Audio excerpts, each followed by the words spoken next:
What's going on, friends and family? Thank you so much for watching Every Day's a Saturday with your host, me, myself, and I, Brian Roof. Hey, guys, another great day, another great episode, and a great interview ahead of us. But before we get into it, I just want to start off and thank each and every one of you guys for tuning in and watching the show and, sharing it out and giving us thanks. I appreciate it. If you guys would like a free sticker, it's hard to kind of see it. There's a sticker right here. I will send you a free sticker. Just send me a message, through one of the platforms, and I will gladly send it to you for free. No problem. All right. Well, let's go ahead and get into my next guest. He served his country proud in the United States Marine Corps. He was a scout sniper with combat deployments and decided to write a book about his experience while being in combat zone in Iraq and how life has been since being retired from the Marines, called Terror to Triumph. Let's meet a real hero, Chris Whittemore. Hey, what's going on? What's going on? What's going on, Chris? How you doing, man? Good. Just living the dream. Getting to just enjoy life, and it's lucky to be here in one piece. So it's every day's a good day. That's right, brother. And that's how a lot of veterans that been through some shit look at it, right? I mean, it is a blessing to have all of our limbs and our, breathing and all that good stuff, right? Yeah, no issues with that yet. So it's knock on wood. So it's it's just besides the heat of Texas, everything is golden. Yeah, man. I bet it's getting pretty hot there in Texas. Yeah, it's been like in the 114s, just mainly the humidity. Yeah. The humidity is like 100%. It's just like, my gosh, taking a 114 shower with humidity. Good.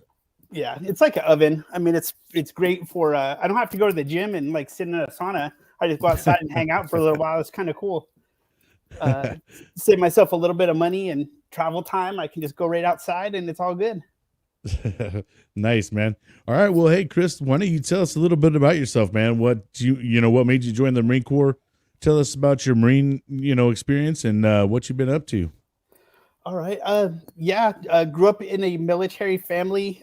Everyone was either in the Army, the Navy. I knew didn't want to be in the Army. Definitely knew I didn't want to be on a ship. So I wanted to do something different. So the Marine Corps was.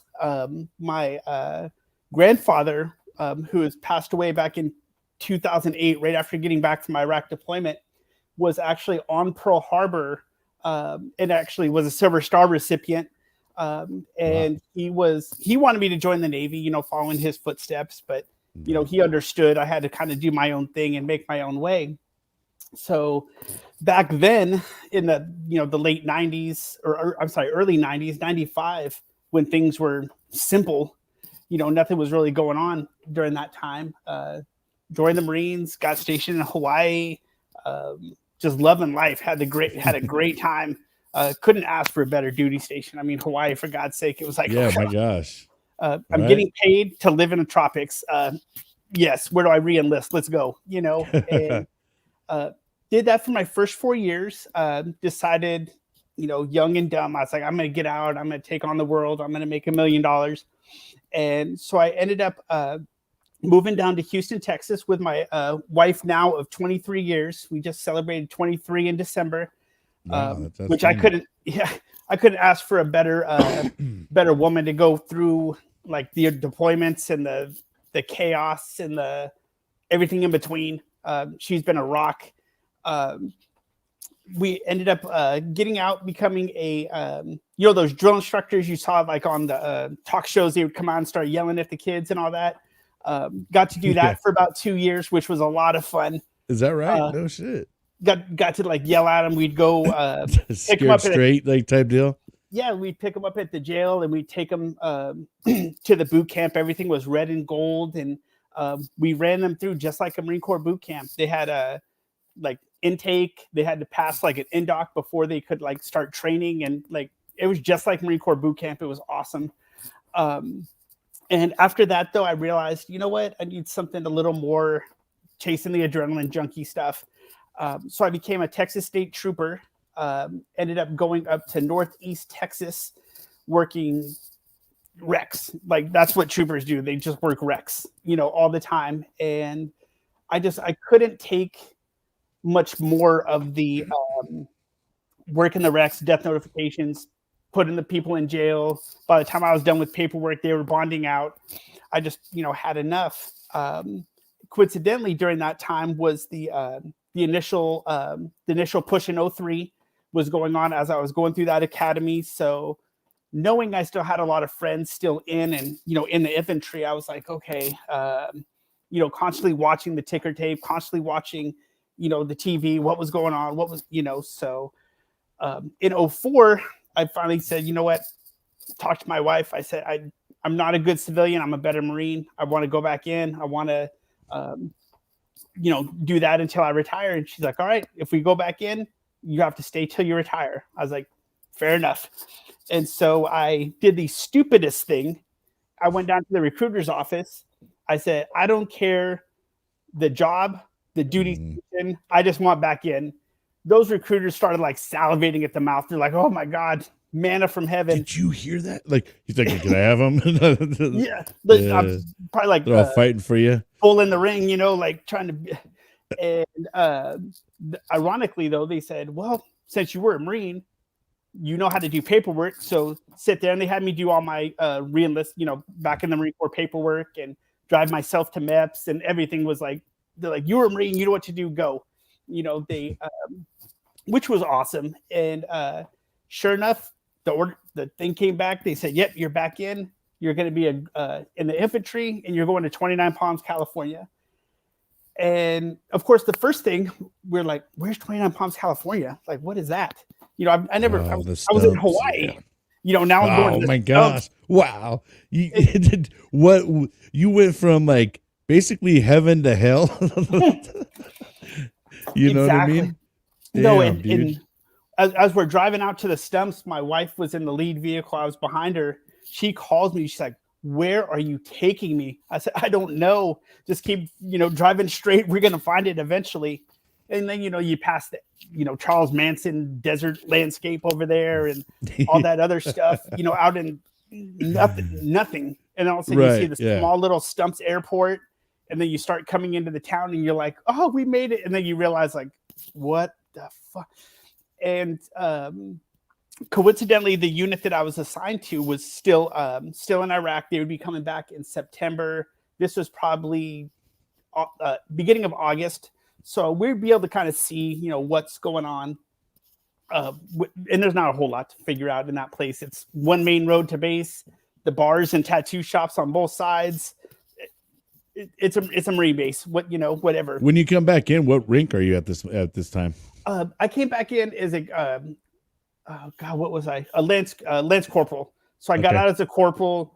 Came back in. They made you come in as a lance coolie, huh? Because you were out that long. Yeah, because I was out for a while. 3 years or something like that, or yeah. And they said 3 years, right? Being a corporal is different now, and I'm like, whatever. Like fuck off, shut up. It's like but they met a bunch of cool guys who were wounded, or the advanced party that just came back and all that stuff. And surprisingly enough, one of the guys that I had in the adult side of the boot camp, like yelling at the adults, it was like that first time felon, get out of jail free card. He was actually one of the guys that I had as a drill instructor in the probation boot camp. He actually joined the Marine Corps because of, he said, like, I was his inspiration. And I'm like, wow, like that. What do you even say? And he ended up deploying to Iraq, came back. He was shot in the shoulder. He was shot like 3 times, but he was, he's going to be fine. But I was like, oh, and I said, well, wow. This is what I love about the Marine Corps. It's the smallest branch. You're going to run into people you met once. You're going to run into them 1,000 times, and you're going to be like, oh my God. And it's going to be just like you saw each other yesterday. It's just the way it is. And right. Because there's not a shit ton of places to be stationed at when you're in the Marine Corps, especially depending on your job. You know what I mean?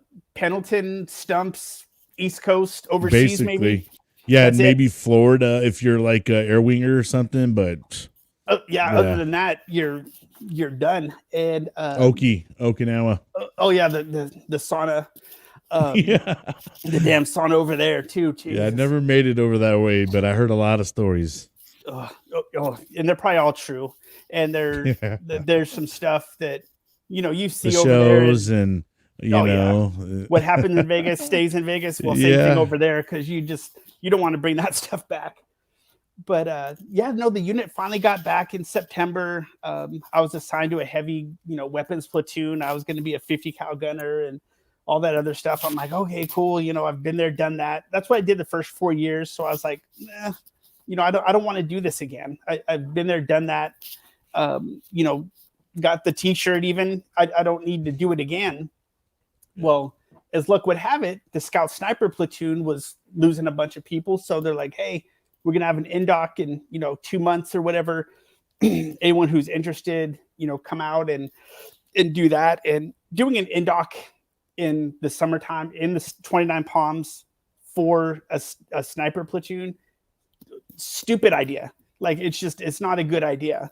And, but I ended up passing 3 days of misery, and ended up, getting put on the teams. And then what was that? September.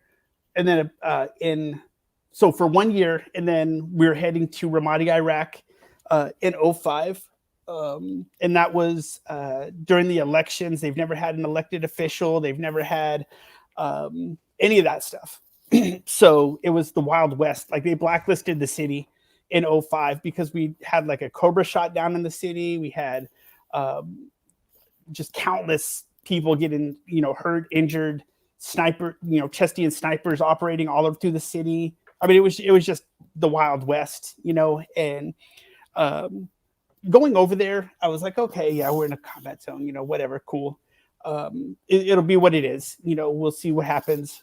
Literally, we hadn't even done the relief in place yet. And we were walking to the chow hall, and a group of guys stopped at the little HESCO barriers to smoke a cigarette. We were like, you know what, I'll smoke later. And went on to the chow hall. Well, when you go in the door, you hear this big kaboom, thinking, okay, it's counter battery, it's, whatever. Well, as I don't even know the right word, is fate would have it, I guess.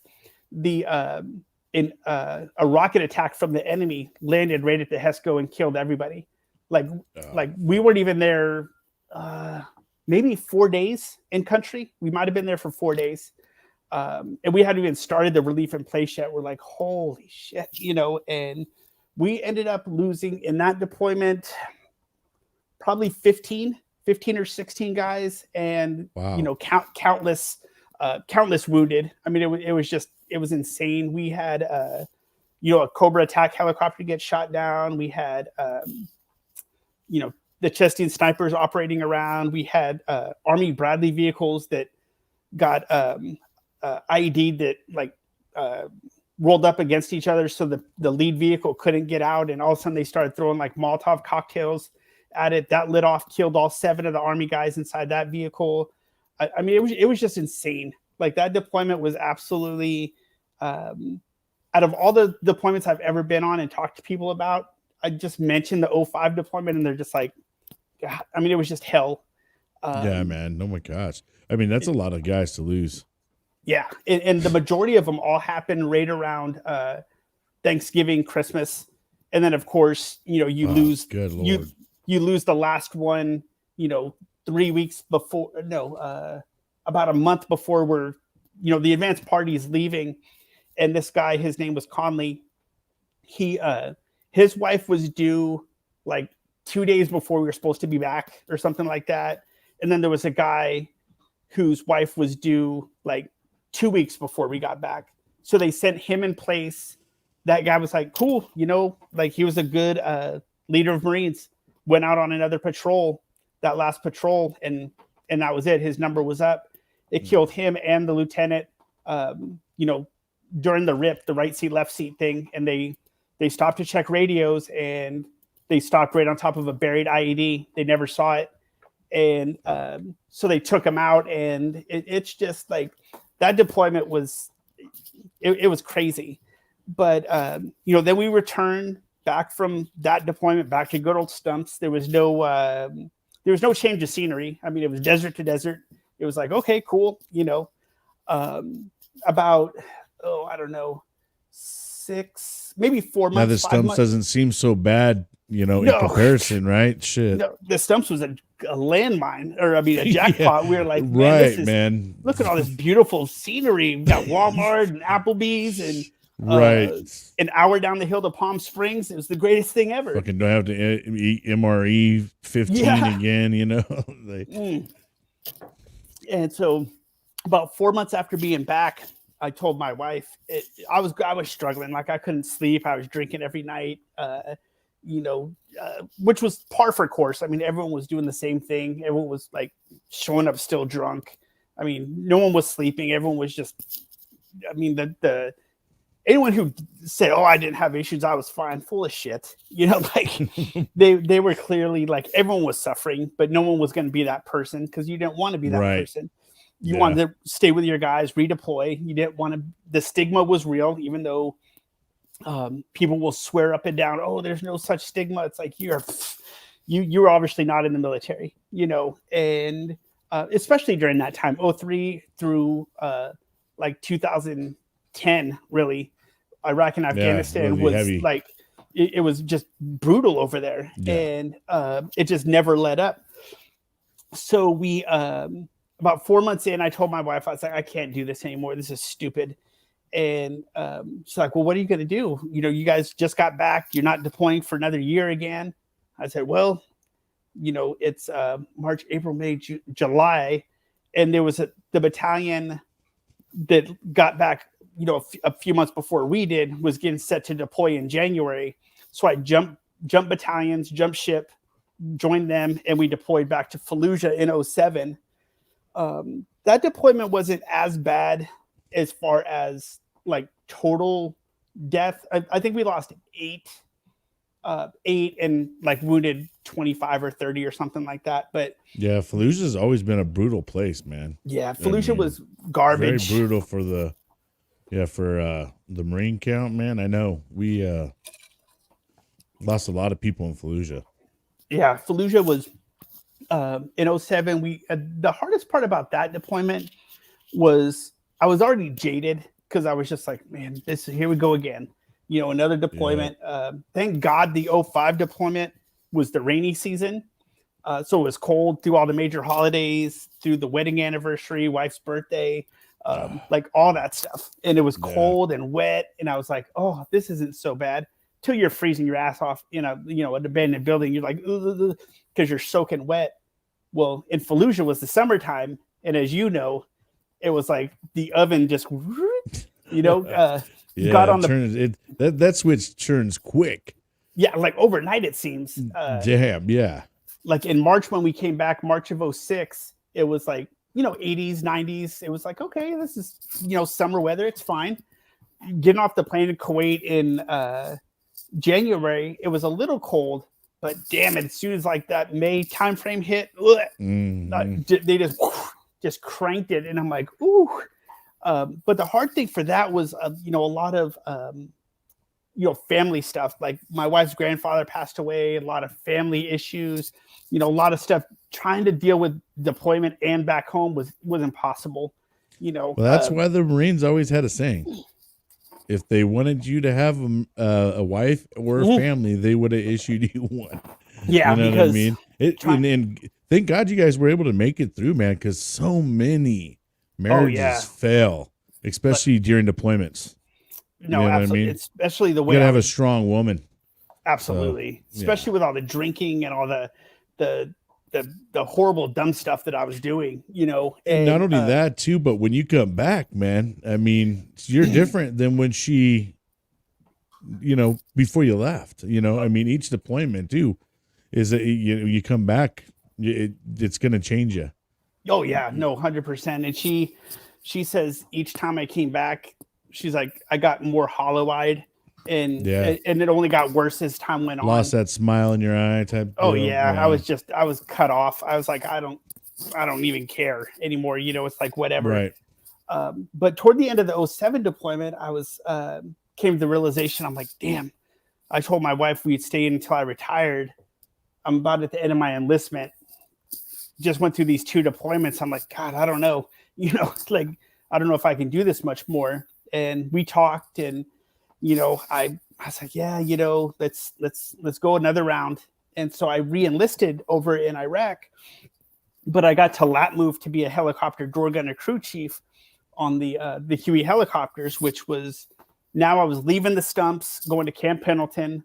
So I went from sand dunes to beach dunes with the ocean right there. I was like, okay, this is life. This is cool. I'm not hiking, humping up those steep hills with the 80-pound packs and, killing my back and knees. I'll beat up my knees and back by bending and twisting and, doing the maintenance work on the helicopters and all that stuff. But I didn't have to walk anywhere. I just jump on the helicopter and away we go. But so that was a great time learning that job. By this point, I'm kind of trying to hide how I was really doing before, because once I graduated crew chief school, I actually went to the same helicopter squadron that supported us in 2005. They were the ones who lost that Cobra, and we were doing the now we would be flying in support of all the infantry units that I was with once we deployed to Afghanistan, which was in 2010, which that was right through the middle of the May through November. So we cooked, and then it got it was 100 degrees on Thursday. It was 30 degrees on Friday. It was stupid how quickly it changed. Right. But we're still flying, freezing. And we got shut down by the general at 9,700 hours, 9,700 flight hours in 7 months. The general's like, you guys are done. And there hasn't been a squadron that's gotten close to that since. But we were flying 4 or 5 missions a day in support of the infantry guys on the ground. We supported the Georgians, the Brits, the Italians. They had those Anglico guys out there with them. And we would talk to them.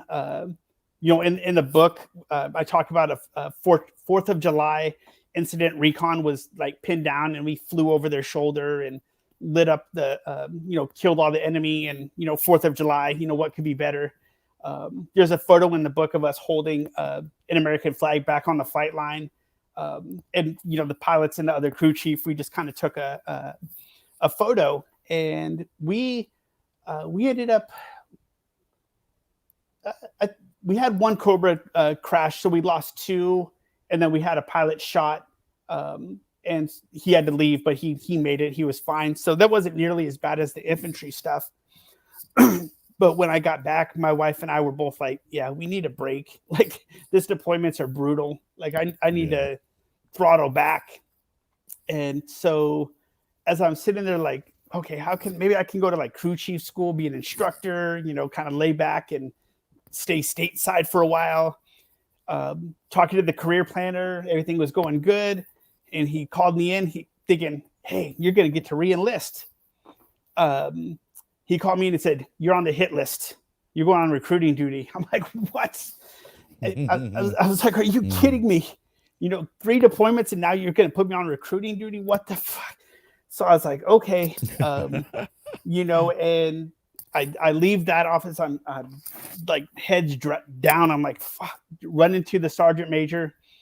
And he's like, you know what a staff sergeant select is? And at the time, I'm like, I wanted to be a sergeant major. I don't give a shit. What? I was like, no, sergeant major, what? He's like, a sergeant, but congratulations, you're selected. I'm like, awesome. So I ended up going to recruiting school the first day, pinning on staff sergeant. So that was cool. But, did recruiting duty for 2 years, and all the infantry stuff caught up. Out there running the pulleys one day, and all of a sudden the back seized up, down I went. And I knew and then everything just started falling apart. My wife went through we went through a miscarriage, the recruiting duty, the infantry stuff, the PTSD started coming back into full force, drinking every night. I was just like, oh my God, and I finally told the command, I was like, you know what? I was like, I'm at the width. I don't know. Like we ended up passing a vehicle, uh, pulling, driving a bunch of like destroyed Humvees down the highway, and I saw it, and I just freaked out, cranked the heater all the way up. I thought I was freezing cold, and my wife was like, "Yeah, we're gonna get you help." And there was a lot of struggle um, dealing with the command because they were, career recruiters, been on recruiting duty for 18 years, never deployed once, and they're trying to say, "Oh, you don't have this, you don't have that, you're blah blah blah." And I'm like, these motherfuckers, so but I kind of go into that a little bit in the book, and it's but luckily I got to come out to the Wounded Warrior Battalion out here in San Antonio, did a back surgery, sinus surgery, knee shots, knee injections, back injection, just everything, trying to put myself back together. And they finally decided 10-man, sheesh, man, Oh yeah, like it's but thankfully, after the surgeries and about 2 years of being like in the medical status, I guess, we ended up losing two Marines to suicide. They killed themselves while I was there, and I'm just like, oh my God, like it just, and I just said to myself, I was like, this is the stigma. Like, people don't want to get help. They would rather do this. And it's, a temporary solution, but it's a permanent solution for them, and I'm just like, God. And I told my wife, I was like, it's time to go. And sure enough, not long after the second Marine ended up dying, they said, hey, you're going to medically retire. You're done. And I said, oh, perfect. Let's go. Getting out, I was excited. I'm like, yes, I'm out. I'm done with the Marine Corps. Now, no more before they got you out, though, did they do any kind of mental health type of stuff, like to help you guys transition out? I mean, because man, how many combat tours did you have already by the time you were getting ready to go out? 3. 3? Yeah. The 05, 07, 2010 in Afghanistan deployments, and I went through sort of mental health stuff, but my wife, who became a full-time caregiver, because I wasn't allowed to drive until my back surgery because my foot was jerking and all this other stuff and all my PTSD and drinking and blah, blah.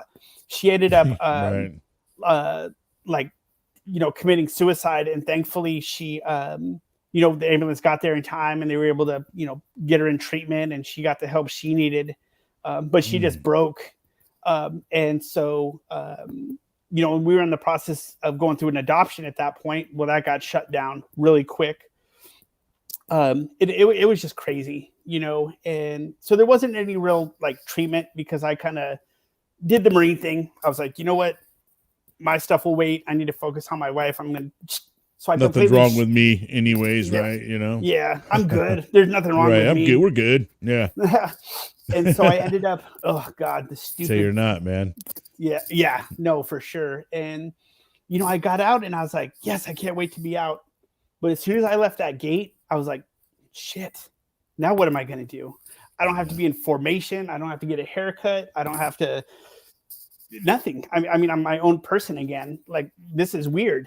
And so went through a few different jobs and, doing different things, but finally found the calling to be a case manager with the Veterans Treatment Court, which is basically, we take them from jail for, nonviolent offenses like, assault, DWIs, the guys who are, combat related, their PTSD is obvious.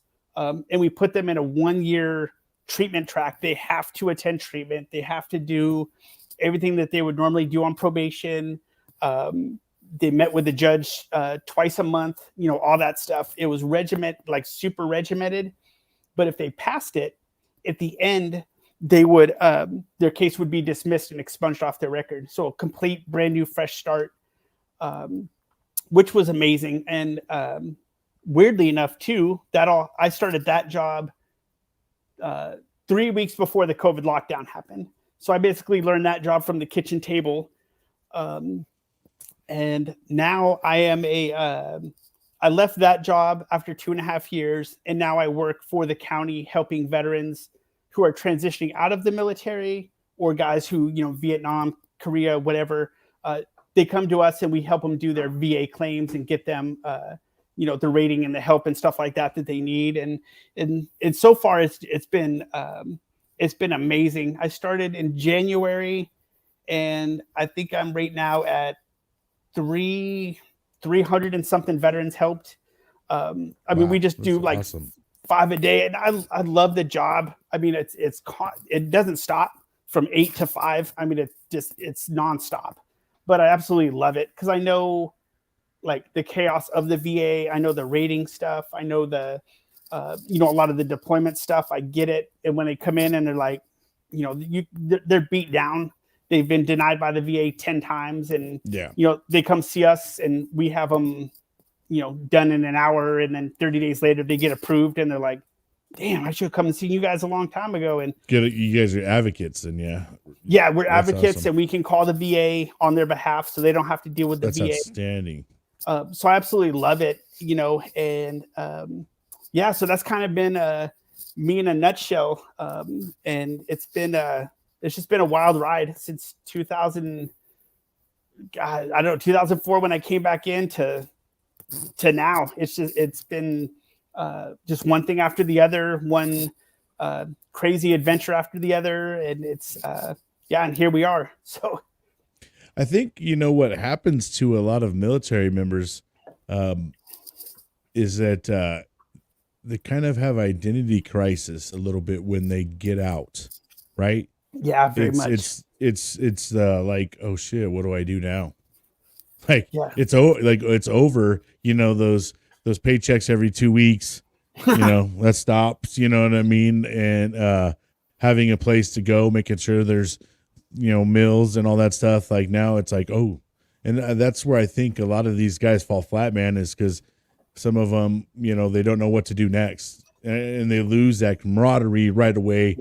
Yep. You go from having this core thing every single day, day in, day out, and then boom, all of a sudden you're back into your realities of how it used to be, and then you kind of you had an identity. The Marine Corps or whatever branch you may be in kind of established a new identity for you once you kind of went through boot camp, and then you started meeting friends, and then you went out into the fleet, and then boom, you started hanging out with a different group, and I think you start really gathering your identity. And then once you go out, man, boom, that's stripped of you again. And now you're like, oh my gosh, what do I do now? How does this translate to civilian life?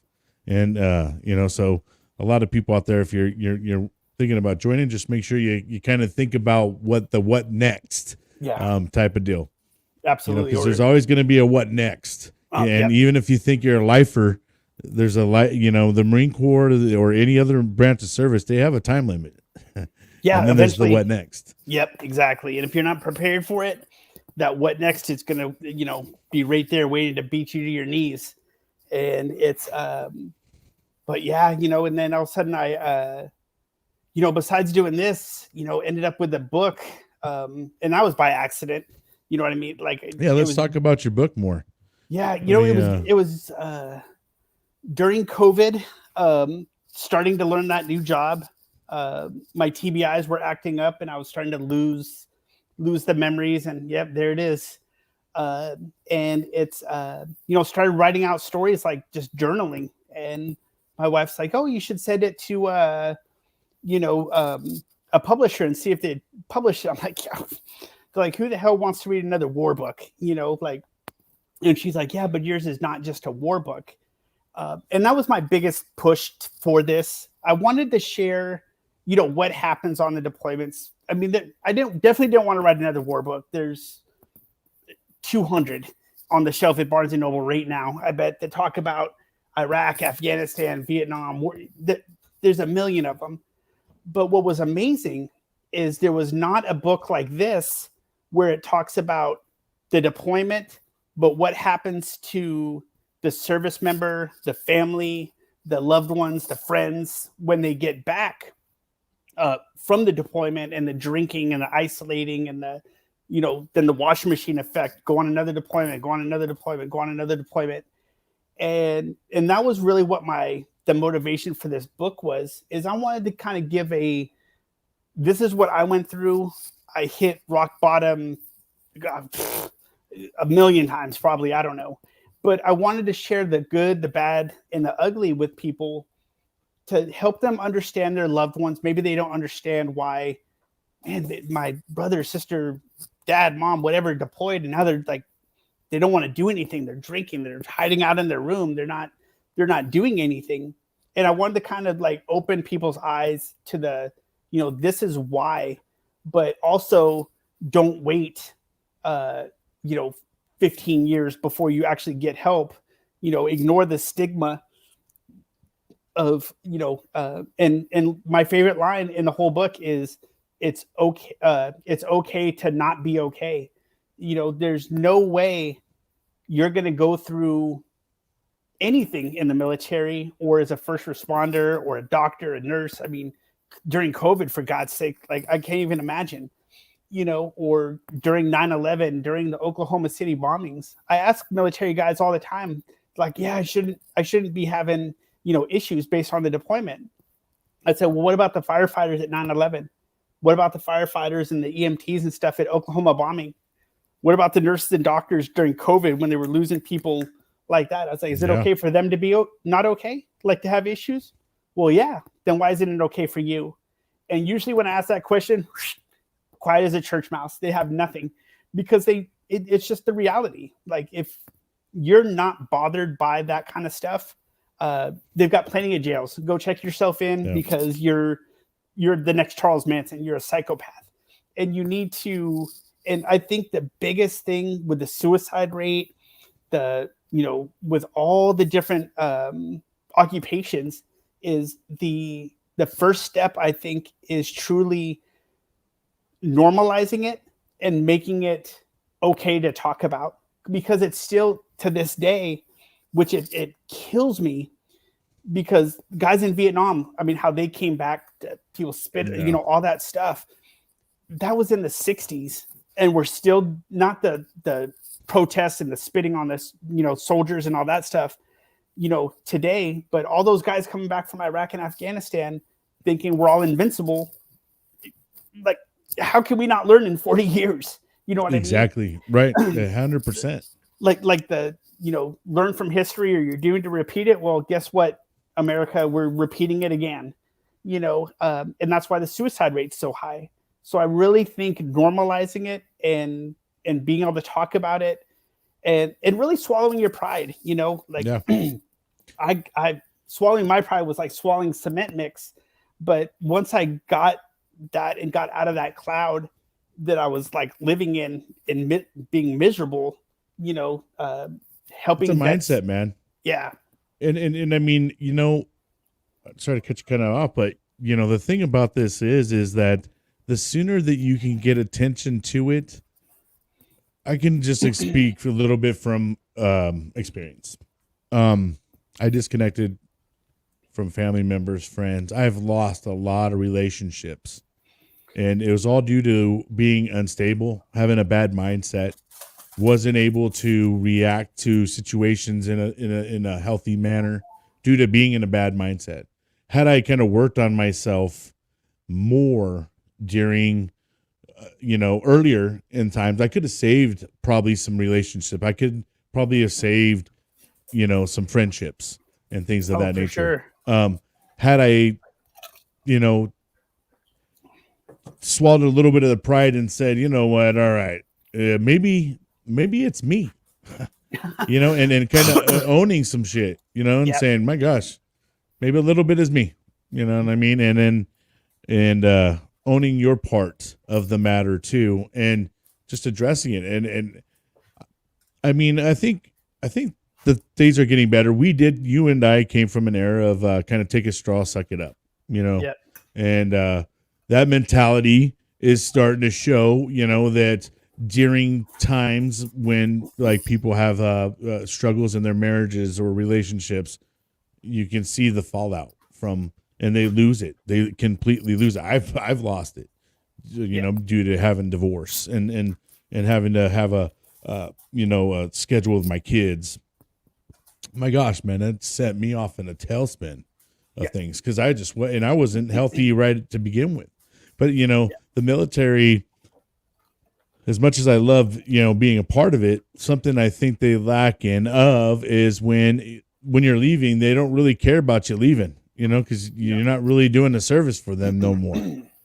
So they're just like, send you on your way. You know what I mean? And here you go with a baggage of shit that you don't even know what's in this bag. And then all of a sudden you start, navigating through life. And then all of a sudden shit starts popping up at you out of this bag. You're like, what the hell? What is this? And then you start to realize, and you start to talk to other people and friends that gone through the same thing. And you're like, oh, sheesh, man. Yeah, I got PTSD, or I got, social anxiety or whatever. It's just, it's never ending, and but yeah, and that's really what the book is about. And now my wife is rock star in it. She works out at a ranch, and she helps military vets and families, and she's a therapist now. It's all about paying it forward, and that's what our goal was with the book as well. Like use our examples of what not to do, and that way you can save yourself years and years of frustration, like A through Z. I mean, there's just so much, and it's been amazing, with the book, and we hear great comments. There's I think 30 something on Amazon or something like that, but it's more of those phone calls, talking with people in Australia, or talking with people in Great Britain, or talking with you on these podcasts. It's just like so many people who have read the book, and the thoughts of what the book, and people are like, oh yeah, I sat down and read it cover to cover in the first day, and all this other stuff, and I'm like, wow, like I wish it took me a day to write it, but it's amazing to hear all the people's thoughts on it. And and a lot of people are like, it's about time someone wrote a book like this, because and that was again my biggest worry. I was like, man, I don't want to write another war book. There's just nobody wants to read another war book, there's or another war movie. I mean, Soul Survivor, Sniper, all those things. And it's just like, God almighty. But so far it's really helped a lot of people. It's brought families back together.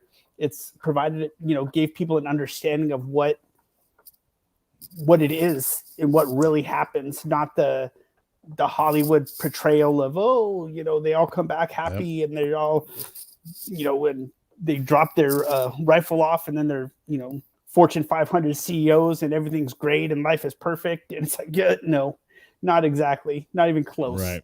And it's, it really opens people's eyes too. I had a friend who was a helicopter mechanic in the 2010 deployment.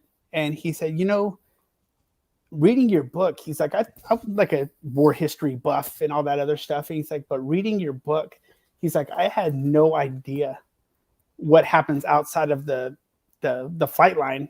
We'd stay on this big airbase. We had no idea what happens outside of that fence. And he's like, reading that book was wow. So I really encourage anyone, who's interested in that type of stuff, and really to learn, about their family, friends, whatever, go to the link, check out the book. Please leave a review. I love the star ratings, but please write something, even if, the book sucks or the book is great or whatever. Just write something, that way it kind of helps others, take that flyer to get the book. And it's available, Amazon, Walmart, Target, Barnes and Noble. Audiobook, if you don't like reading like me, I'd let someone read it to you. Kindle if you like Kindle, all that stuff. It's everywhere. And if you Google Terror to Triumph with my name, it'll pop up on like 7 Google pages worth of hits, and all the locations that it's sold, all over Australia, overseas, just everywhere. So, and then if you know somebody, refer the book to them too. So more the merrier. And, you know, it's, and I think that's going to be the step in normalizing a lot of stuff, is to really get that firsthand perspective of what it really was or is, or, you know, before the next war, because if it doesn't stop, it's going to be a repeat of what we just did the last 20 years. And that would be a shame. Yep. And, you know, that's something about the podcast that I've really tried to enhance as well, is bringing out and normalizing these stories, because my gosh, man, there's tons of veterans out there that all have a different story, and whether it be combat related or support related, there's always been, you know, something to learn from each and every person, and you never know what story or what you're saying can help. And I mean, we got to get to normalizing talking about some of our past or some of that sometimes, not just shoving it away, because there's things that people can learn from as well, and what you're going through, and how did you manage to pull yourself out of those dark areas, or, you know, and how crucial it is having like a very close either committee or support, or community is what I meant to say, committee. Yeah. But, you know, like a community of people that's just going to build you up and you know, help you get through your times, you know, whether that even be your spouse or someone. Just, you have to have a good support nucleus and through a lot of this stuff, and thinking I'll be all right by myself. Nope. Your mind can get you. You know what I mean? I know for myself, I can definitely mind fuck myself. You know, definitely in any situation. Oh, 100%. And it's just, there's so many stories out there. You know, it's just, you know, and the worst thing too is like comparing like the stories. You know, like, oh man, and I've heard people doing VA claims for these people. They're like, oh man, I come in and you've deployed all these times, you got Marine Corps crap all over your wall, and this, that, and the other thing. You got the big recon scout sniper flag behind you, and here I am just doing. It's like, no. If you were hurt in the military and you deployed, whether you were, you know, now it's certain people come in and I'm like, okay, dude, really, you know, like you swiped ID cards at the chow hall, like get that. You know, tonight it's cool. You know, you got ringing ears from being on the rifle range. Get out. You know, and then you get those other guys that come through, and you're just like, God. You know, we had a person that we knew who got to stay in, just got promoted to gunny, lost both of his legs, and he's still doing it. Just picked up gunny, and I mean, it's that you can be if you can get out of your own way and accept the help and build yourself back up with the community, like you said, the sky's the limit. You know, I was told as I was getting out by a neuropsych doctor, due to the TBIs in your brain being all scrambled like eggs, you know, you're not going to hold down a job. Don't bother education. You're never going to be in a full-time relationship. Well, my wife and I have been together, you know, forever. It seems, you know, almost 24 years, got a master's degree in forensic psychology, and I've been working pretty much ever since I got out. So I guess, you know, those doctors, and, you know, stop telling people what they can't do and start telling them what they can do. And then I think it'll better that transition as well. But I mean, it's a lot. And like you said, don't think, you know, on Friday, I know exactly what I'm going to do tomorrow.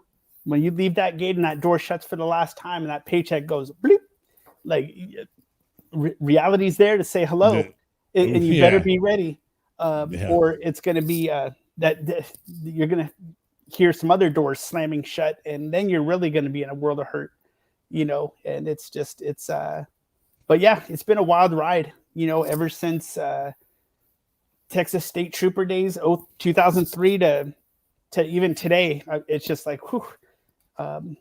And you know, and who knows what's man, gonna you happen. definitely live life in the fast lane, bro. You're a little bit of an adrenaline junkie, to say the least. You know what I mean? And that's why, someone like you, they ain't gonna stop you, man. Like, listen to your resume. There's no stopping, Chris. Yeah, no. And then we were talking about it earlier too. The the LLC is up and running, and we're gonna run with that. The plan is to have that be an umbrella, and my wife wants to start a private practice to help military spouses.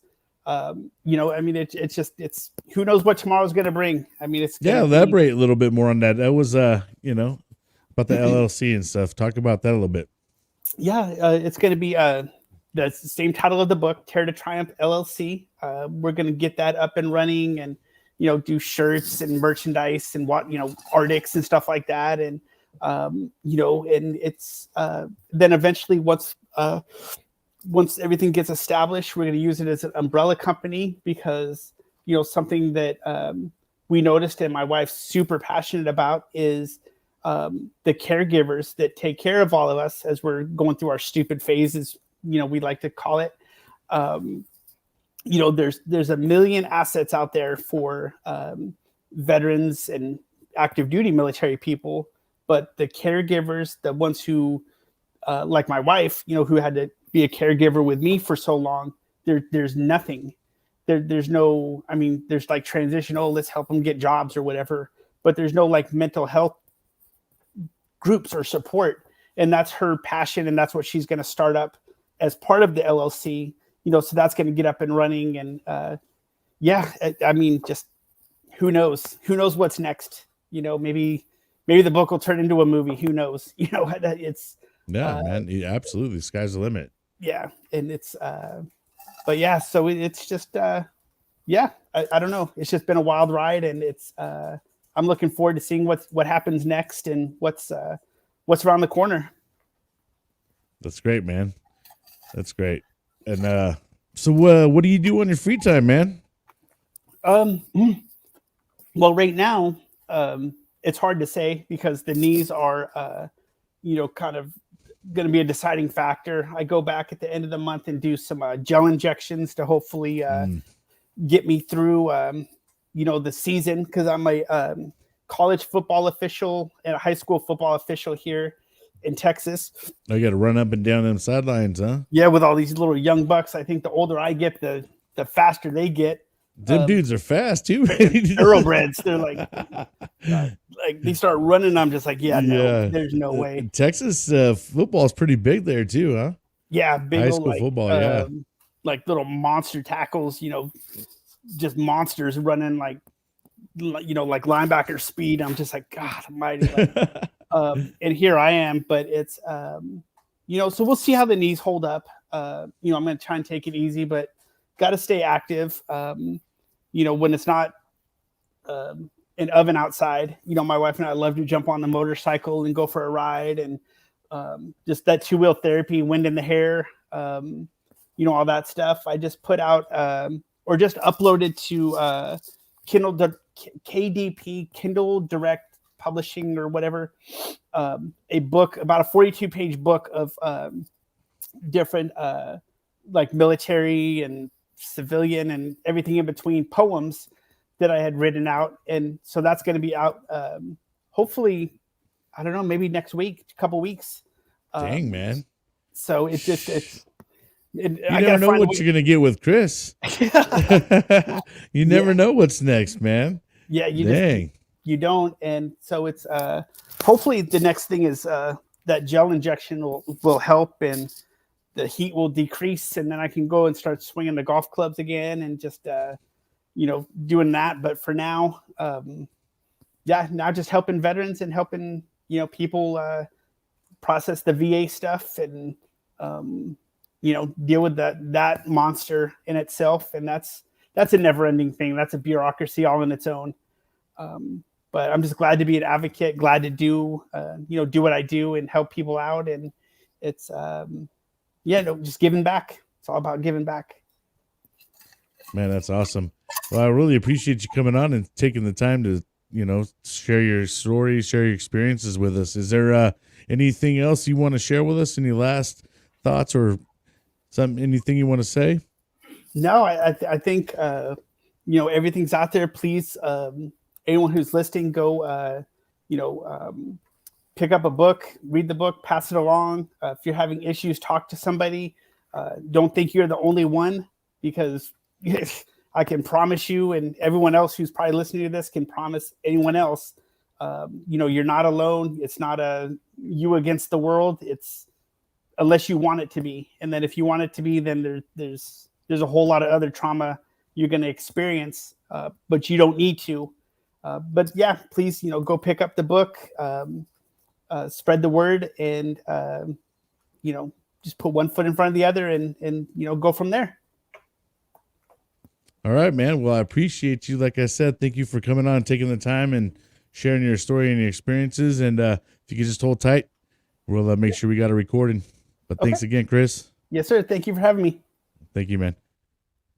All right, friends and fam. Well, that wraps up another great episode, another great interview. If you guys could share the show, that would be awesome. Also, if you guys are listening to it on Spotify or Apple or wherever you may be listening to it, if you guys want to join me on Wacky Wednesdays over on YouTube, I will always be live from 4 p.m. to 5 p.m. That's Pacific Standard Time. And just come over and hang out and have a good time. I hope you guys have a great one. And until next time,